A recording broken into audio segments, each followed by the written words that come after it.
What's up, guys? Welcome back to AI on Crypto. We've got a historic video for you guys today. The channel's first interview with the owner of a major NFT or crypto project. We are going to get down with RobLevyPixels and pick his brain about the Dizzy Dragon metaverse. We are sitting here right now just outside the den, and we are about to go in there and have ourselves a conversation with RobLevyPixels.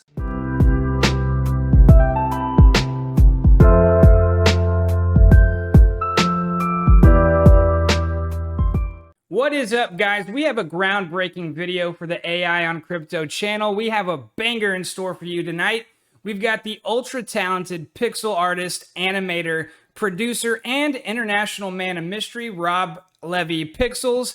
He has produced hip-hop videos, created a Star Wars animated series called Han Solo Dragon Void Run, which features on YouTube, and now he is the owner and artist of the Dizzy Dragon metaverse. The Dizzy Dragons are a PFP NFT collection built on the Ethereum network, and it really showcases Rob's creativity and talent through these pixel art dragons. And now, the Dizzy metaverse is expanding, and they are about to add the Dizzy Demons to this blossoming IP. So it's an incredibly exciting time to have Rob on the channel. So Rob, how you doing today? My man, thank you so much for having me. That was an intro I don't know if I deserve, but it was amazing. And I want to just say thank you for including my hip hop background and putting it first. Also, that is my roots, and that's definitely where a big part of my heart is. So thank you for including that, man. All right. So let's start out by a non-NFT topic. Tell us something we don't know about RobLevyPixels.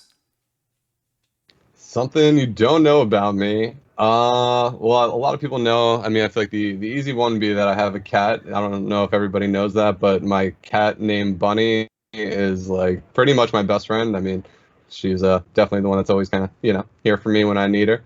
Another thing people don't know, actually, fun fact, I almost burned down my apartment last night. Oh, man. The demons almost got the best of me. And at like 2 o'clock in the morning, I ended up setting a small fire, and I'll leave it at that. And I was able to put it out, luckily, but I did try stomping, I was stomping it out at some point, and I was not wearing shoes. So my foot is now pretty severely burned. So that's something, again, nobody really knows, but just happened, and I am currently recovering from some little minor burns on the soles of my feet. So I'm living the demon life. The demons have invaded my apartment, and they're taking over for sure. Oh my gosh, the metaverse was in danger last night, but you weathered the storm. That's awesome, man. Well, I'm glad you and the cat are okay. Bunny, so has Bunny been the inspiration for anything? Bunny, I don't know if she's been I've got her in a lot of pieces. So I mean, she was actually in. I do a weekly pixel art live stream with the whale community, and it's kind of a fun thing that we do where we call it Pixel Improv, and we basically just take suggestions from the community chat, and I just kind of draw it on the fly, and we always come up with some fun conglomeration image. And there was one in particular where Bunny was hanging out in the background, and the people had requested to get her in there, so she's the subject of one of those pictures. So that's one clear inspiration. Other than that, I mean, I feel like the inspiration just comes like just all around, and just getting getting that love when I need to. So if when I need to kind of just kick back on my couch, people always don't give cats enough credit. Like, they say they're not cuddly and like affectionate. Like, when I go lay on that couch, my cat jumps right up, and like we're good. And like I can't. Then I'm stuck there for 20 minutes, a half hour. I can't move. So. Oh yeah, man, that's awesome. Well, every cat's different. Every cat is different. I love them for sure. So, man, I love artists because I respect you guys, and the reason is I think it's such a ballsy career move, because when you put your professional career in basically your own hands, and you decide to trust your own talent, it's something that I think takes a lot of guts. So at what stage in your life did you know you were going to dedicate your professional life to art? Whew. Yeah, I mean, there was kind of a lot of steps, I guess, a lot of kind of like points through that. It at first, I feel like it kind of came out of necessity. My background really, like my background, my early upbringing, or like my childhood, I was really just like an athlete. That was kind of my main focus, and was really kind of just like playing baseball 3 seasons a year, and that was kind of like the main goal. And then I ended up getting injured my senior year, and that Mm, kind of like mentally kind of threw me through a loop. And I started to just look for other things, and I went kind of into a dark place for a couple of years. Ended up at community college, and was just kind of like searching around for like just what would make me happy. And I kind of just like dropped my finger on a couple cinema classes and acting class, and then I kind of just like started going from there. I had a cousin, his name's Matthew Levy. He's an amazing film editor, and he was in film school before me, and I kind of knew that was going on. So like once I started getting the bug, I started picking his brain, and I ended up kind of following in his footsteps. He went to the School of Visual Arts a little bit before me, and I ended up attending the School of Visual Arts.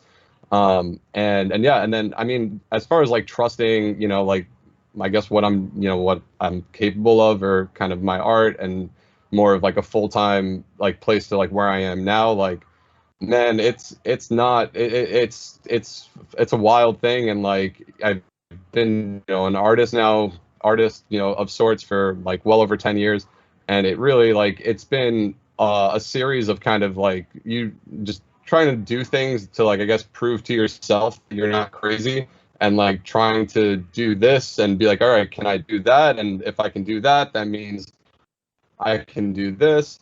And a big part of that for me, in the my recent history, before COVID kind of hit, before COVID took over the world, I was I was kind of again in a weird place, like freelancing around, mostly as a film editor. But I was really just looking for a full-time position to prove to myself that if I needed to do that, I could find a full-time job and not kind of struggle the rest of my life, and kind of see what that was like. And I ended up applying for a lot of places, and like obviously that was all weird and an interesting right. thing. But I ended up getting a job at this company, BlackRock, which is like a really big financial Yeah. company, and that provided me. I worked there in all for about a year, a little over, and that was kind of just really like the I feel like the cap that I needed of like all of these years of me kind of building my craft, and like going from job to job and working from people to people. And this was like one place that was, really, it has some kind of standard. And it was just me being on this team with people that I highly respected and got a lot of validation. And then like working there, I feel like, I don't know, I kind of really came into myself of like, all right, like I've kind of ran the freelance course.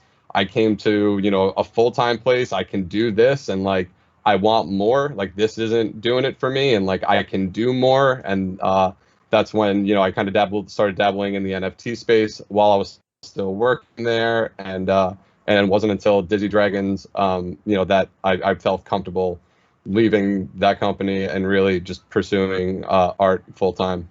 Awesome, man. Congratulations. I think it's so crazy that we can figure out a way on this world to do what we love, and you've done that, man. You're one of the few. So to the topic of And NFTs, what was your first NFT experience? my first NFT experience. So shout out to Benjamin, who has been with me from the beginning of Dizzy Dragons. And he's the one who got me into the NFT space. He's the one that first sent me a text like, I know you do pixel art. Like, you ever hear these NFT things? And I hadn't. That was even before it kind of became like an SNL meme and all that. So it wasn't even like in the pop culture at all. And I think the first thing I looked at was CryptoPunks, and I was like, I can do that in a second. Like what? Like this is nothing. And it wasn't until like I did a little bit of research and found out like what they were and how they were made and like what they actually represent, that I was like, oh fuck, like this is pretty freaking brilliant, and like what else is going on here? So then I just started deep diving in, and the first collection I made is a collection called Pixel Myths. which I did with my buddy Oliver, who's my creative partner now for yeah, almost a decade. Also, like we've been kind of doing this for a while. And yeah, so my first collection was this Pixel Myths, and then my first NFT purchase, really awesome, and fortunately was a Bored Ape. It was kind of a really I got I was in the space at that time, and when the Bored Apes like happened, I got a call from Benjamin. I think the morning after they sold out, like on their public sale, Right. and he was just like, yo, like these apes are like crazy. Like I think you should make some pixel apes. I think that'd be like really cool. And I was like, oh, like totally, like that's really cool. And like I remember immediately just like drawing pixel apes. I was like, I like these models, are awesome. And then again, like with CryptoPunks, I did a little bit of research. I was like, oh, this commercial rights thing is really interesting. Like, oh, these models are really good. Like I can see this working on an IP level. I'm gonna, just buy one. And luckily, like that at that point, I had some investments, or some ETH from Pixel Myths, from some sales from that. So it was like kind of an all in at that moment. I was like, I haven't done this yet, and this kind of feels like a good thing to support, and that I kind of, believe in. So I rolled the dice with the apes, which worked out really well. So that was my first like investment and kind of my first experiences with NFTs. Wow, dude. First experience is the Bored Ape Yacht Club. That is outstanding. So speaking of Ben, he is your partner in the Dizzy Dragons. Is that correct, Benjamin? Yes, sir. All right. So I don't know him. I haven't met him yet, but I really love his post in the Discord community. What would you say as a partner he brings out in you that works? I mean, definitely I feel like the thing that's visible is that I do a horrible job at promoting myself or kind of talking about what I do. I'm really the type of person that goes in a cave and just works, and it yeah, for different reasons like anxiety, whatever. Like it's harder for me to kind of do both at the same time. Like if I'm going to be in promo mode, I can be in promo mode maybe, but if I'm trying to do both, like it's like I don't want to like be creating and then be like, oh, are people going to like this if I tweet it? So what he's definitely brought to the table this whole time is kind of taking what I make and really giving it a really good stage to hopefully be seen on. Awesome, man. Well, he is totally plugged in. There is no doubt about that. I kind of see him as like the Gandalf the Grey of the NFT world. Because if you look back at the trail of some of the best projects like NBA Top Shots, Zed Run, and others, there's just like a little trace of Ben everywhere. And he seems to be very well connected just in the NFT space in general. Totally. Yeah, no, he's been around. And I know I mean, before yeah, it was like NBA Top Shot he was big in, Zed Run he was also big in. That was another fun one where like he was kind of telling me about, and I was like, all right, this sounds cool, like I get it, like digital horses. So yeah, no, he's had his finger on the pulse, and he as long as I've known him, is always kind of moving, looking for the next thing and seeing kind of where what's going on. So it definitely made a lot of sense that he found himself in this space. All right, man. Now to the metaverse, Dizzy Dragons. All right, you guys come up with this crazy idea. You put some action behind it. You actually create this project, and then it sells out. What did that feel like? Phew, wild, man. Yeah, really, honestly, like just very validating, very exciting. Like those were probably the two words. It was kind of just like, damn, this worked. Like what we were kind of sweating over and what I was fucking, really just busting, busting my butt over. Sorry, I let that slip. I've been trying not to curse. But yeah, man, I've worked on so many projects and like, it doesn't get seen and doesn't like, ever, things don't happen. I worked on a feature film for like 2 years that, like who knows what it's called these days. But this case was like, yeah, like we made something that people like really seem to latch onto, and the fact that we did that means we're like we can keep going. It's like now I can like keep telling this story. I always kind of looked at it in a pseudo like Kickstarter sense, where it's like this is kind of the proof of concept. We're kind of, introducing what we can do, what we want to do, and if y'all believe in it and want to, help us keep it going, like we're here and down to create. Awesome, man. So, I don't know if you know this or not, but I have been around since the initial mint. I actually did mint several Dizzy Dragons. So I've kind of been around. I've been able to see the project flourish, and I've been able to see the community grow. What would you say the Dizzy Dragon community means to you? Man, I mean, the Dizzy Dragons community for me is like home. Like, I really kind of look at that as, I mean, I don't live at home anymore. I haven't lived at home in a while. Like, obviously, this is my home. Right. But I don't know.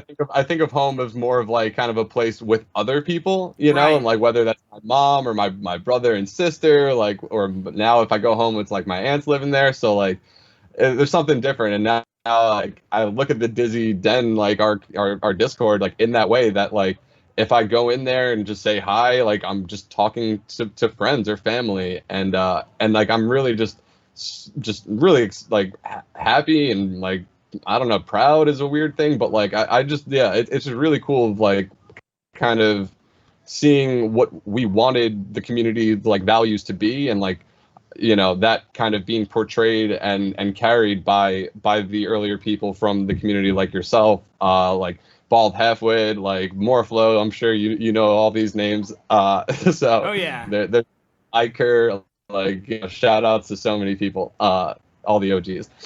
Heck yeah, I totally agree. Like for me, if I'm having a real busy day at work and I need to decompress a little bit, I can just kind of go to the Dizzy Dragon Discord and just, post a GIF and, get back in my Zen state of mind. Oh, So dude, after the awesome. mint, the big thing was Fusion, right? Had the lead up to Fusion, then we had the month of Fusion. It was really amazing. Tell our audience, what was Fusion and how did it go? Yeah, so Fusion was kind of our one of our big things that we were really excited about when doing Dizzy Dragons, which is basically it was a function that allowed collectors to take two Dizzy Dragons that they owned and fuse them together and choose certain properties from each and be able to customize their new dragon.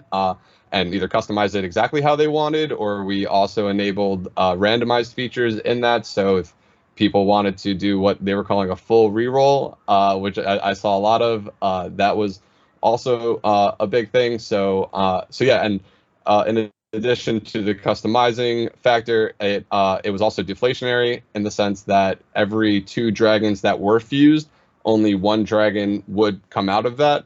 So through this, we started off with 7,500 dragons, and we ended off we're under 6,000. I don't know the exact number, but something around there. So there were a lot of dragons burned and sacrificed in the process.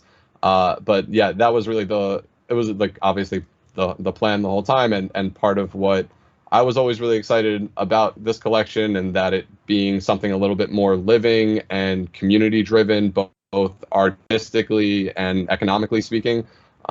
So that was that was the fusion, the fusion stuff. Was there anything else to that question? I'm sorry if I'm forgetting, but No, that that was it. You explained it well, guys. So if you look at the screen and if you're watching this video, you can actually see my Dizzy Dragon collection. And what you're looking at right now is a bunch of fused dragons. So you can just see the character in these different dragons. Each one is unique. And man, it's really incredible artwork. So now Fusion's over with. And the next phase of the IP is this new dark, mysterious enemy lurking in the distance. What's going on with these dizzy demons? they're coming, man. And they're in my apartment, as I said earlier. Yeah, so Disney Demons, it really yeah, I mean it feels like a natural progression, kind of like just timeline wise and what's going. But I mean, obviously, as any good world or any good story would need, there would have to be some kind of villains or enemies of sorts, or an antagonist, if you will. And that, I mean, as a storyteller, like it's definitely where my head goes. So when Yeah, well, when thinking, thinking about it from all the different kind of angles, it kind of just made sense. Like from an NFT point of view, I really liked the idea of like a companion collection that wasn't a companion, that wasn't like a pet, or that wasn't like a friend. It was something that like lived in that world. But I mean, in this case, I guess you could say maybe they'll fight each other, or you can even just see them hanging out. Whatever it is, we have a fun kind of not fun kind of we have a fun story that we plan on kind of rolling out over time. But for now, like I really like the idea of really building the world from this character perspective, which the NFT world very uniquely allows, where we with even Dizzy Dragons, the majority of the world building was really done through these character designs of all the dragons.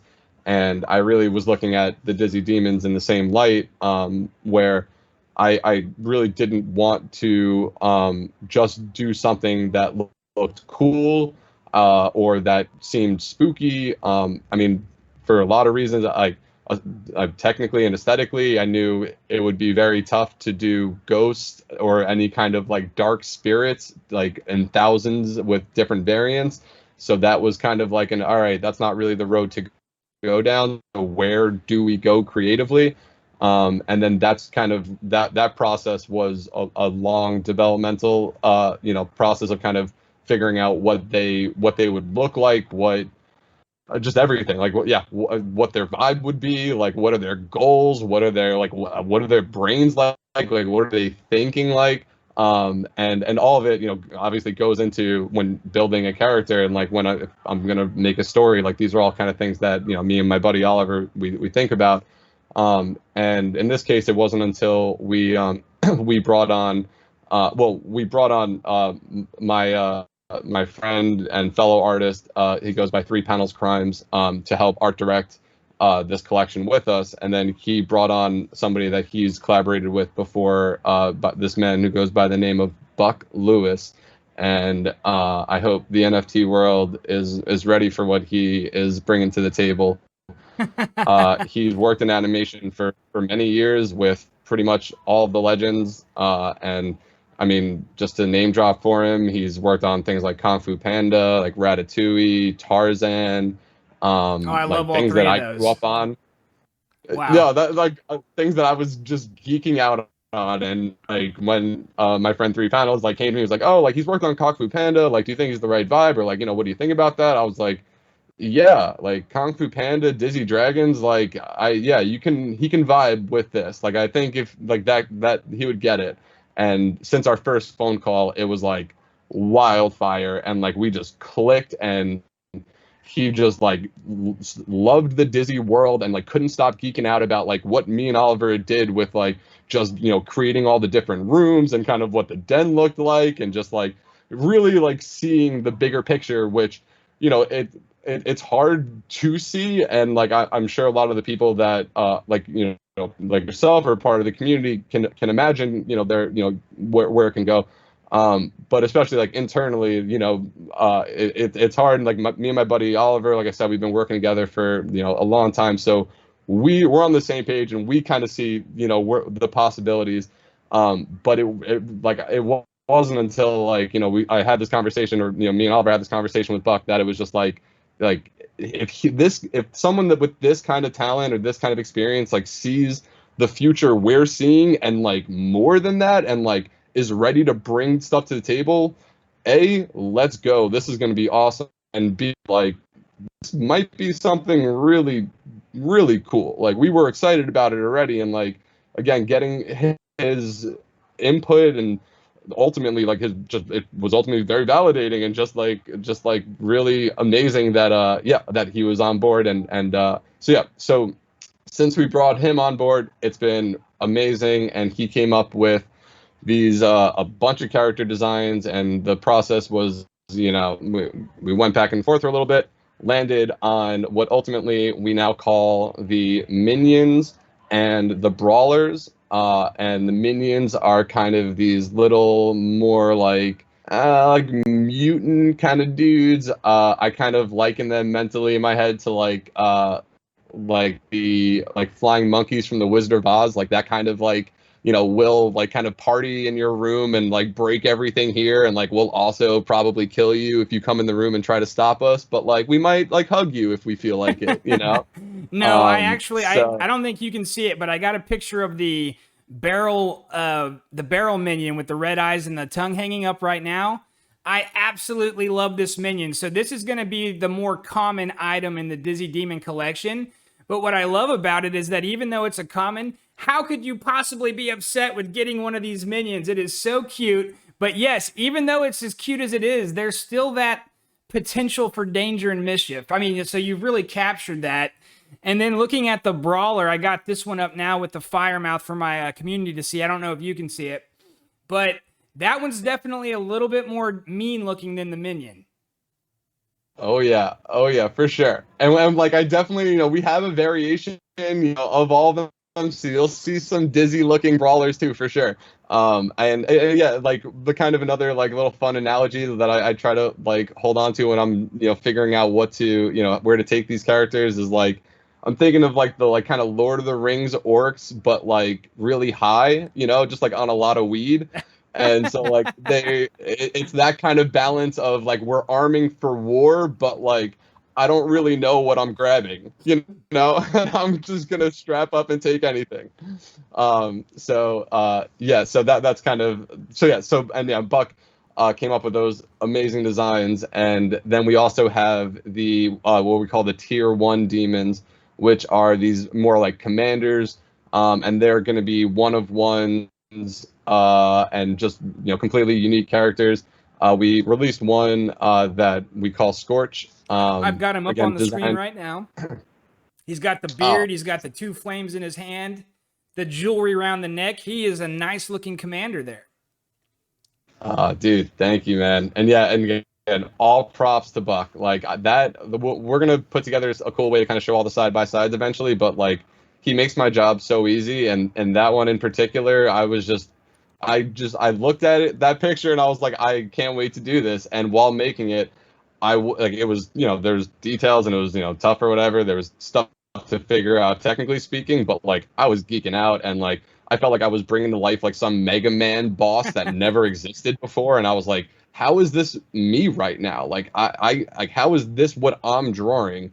And again, could not do it by myself. The only reason it's even coming to life is because of the talent of Buck and our collaboration. But yeah, it's just like kind of moments like that where I have to like pinch myself and be like, what the hell is going on right now? That is amazing. So, how does a person get a Dizzy Demon? So right now, if you have a fused Dizzy Dragon, you can claim a Dizzy Dragon for free, and you can claim one Dizzy Demon for free. Sorry, and you can claim one demon per fused dragon that you own. Otherwise, we are going to open up a sale. We're going to open up a pre-sale for Dizzy Dragon holders, which is going to be 1 mint per wallet, essentially. Yeah, sorry, I'm gonna try to get these technicals right. And then we're gonna do a public sale a day or two after that. We Okay. have all of the details on our Discord, so trust the text, not my words, please. But that's that's vaguely it, if I believe. You heard the man, guys. If you want a Dizzy Demon, join their Discord ASAP. But join it anyways. If you want to learn about NFTs, it's a great place. You got a lot of knowledgeable people in their Discord. And like we said earlier, it is literally a fun place to hang out. So I encourage everybody watching this video to check out their Discord and do it in the next week so you give yourself a chance at this demon.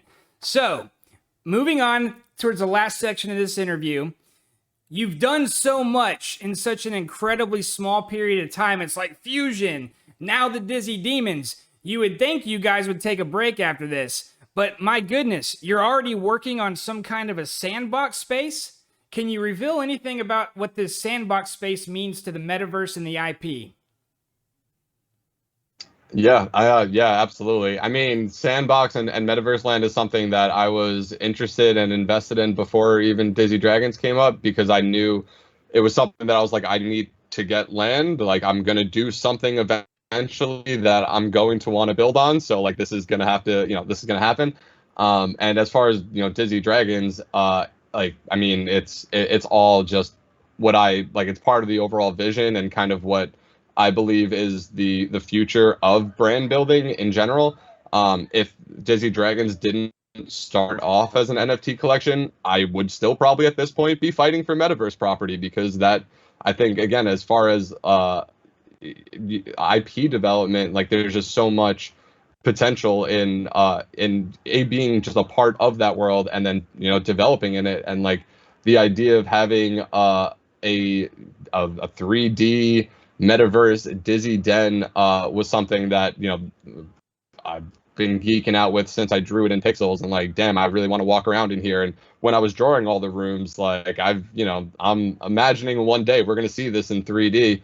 And I'm just really excited to kind of bring that to life and start just, yeah, I guess being able to provide a little bit more of an immersive experience into the Disney world. And yeah, like I feel like where I look at the metaverse, it's more of like something that we will look at as like a home base, and that will like keep evolving.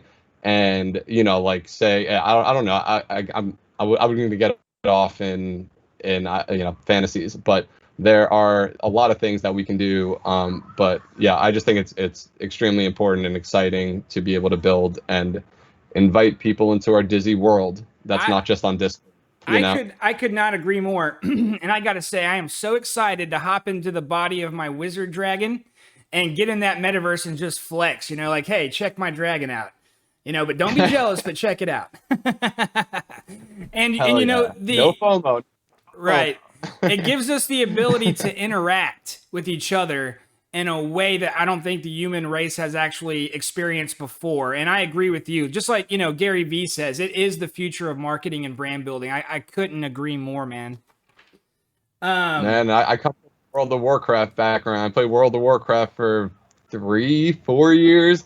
So like my experience with the metaverse began long before NFTs, and yeah, I got sucked in. I got sucked in hard for years. So I definitely understand the power and the future, and the fact that it's kind of all being that it's all being developed is just super exciting. So I'm just really excited about it. Wow. Well, I'm going to try to not get FOMO, but this interview pumped me up. I got to stay calm. So thank you so much, Rob. I've really enjoyed this interview. I hope that you guys watching the video have learned some things. And hey, check this project out. It is amazing. You got anything else to say, Rob, or are you ready to go enjoy your weekend? Nah, man. Thank you so much for having me. I've been a fan. I think I told you on the side already. Like, I had an amazing experience with my mom when Dizzy Dragons first came out, and she Googled Dizzy Dragons on her own and saw your video and texted me like, someone made a Yes. video about you. And then she calls me and we're watching you together, and like, dude, that was absolutely priceless. And I can't thank you enough for everything you've done. Just thank you. So All right, man. Well, thank you much so love, much. I look forward to everything you guys are going to do in the future. man. Likewise, dude. All right, take it easy.